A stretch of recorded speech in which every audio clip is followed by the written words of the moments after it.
আসসালামু আলাইকুম, welcome to Faiza mom USA. আশা করি সবাই ভালো আছেন। আল্লাহর রহমতে আমরাও ভালো আছি। আজকে চলে আসলাম মেলার মধ্যে। তো মেলাতে আসার পরে দেখলাম শুধু আপনার জামা কাপড় আর জুয়েলারির স্টলগুলো, কোনো খাওয়া দাওয়ারের কোনো আয়োজন নাই। মেলার মধ্যে যদি ফুচকা, চটপুরি, জালমুড়ি এগুলো না থাকে তাহলে আর মেলা মেলা লাগে না।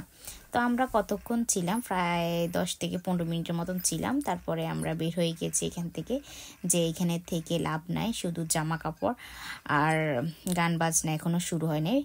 5টা 6টার দিকে শুরু হবে। আমরা একটু আর্লিতেই গিয়েছিলাম ওইখানের মধ্যে।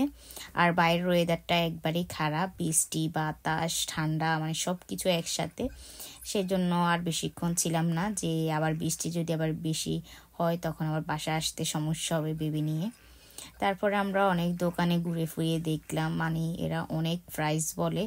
একটা জামা দেখছি, কিন্তু জামাটা অনেক সুন্দর লেগেছে, কিন্তু কিনি নাই।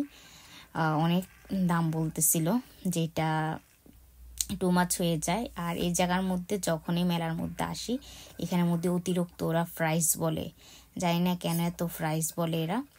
পরে আমার মেয়ের জন্য একটু জুয়েলারি দেখতেছিলাম যে ডায়মন্ড আর গোল্ড দুইটাই নিয়ে বসছে একটা আপু। তারপরে আমি আমার মেয়ের হাতে কিছু চুড়ি লাগিয়ে দেখতেছিলাম যে কেমন লাগতেছে, আমার মেয়ের হাতে স্বর্ণের চুড়ি সুন্দর লাগে কিনা। এরপরে আংটি ট্রাই করলাম যে আংটি পরালেও কেমন লাগে। তো আসলে এইসব জায়গার থেকে কিনাটা রিস্ক, কারণ এটা রিসিপ্ট দিবে না, কিছু না, জাস্ট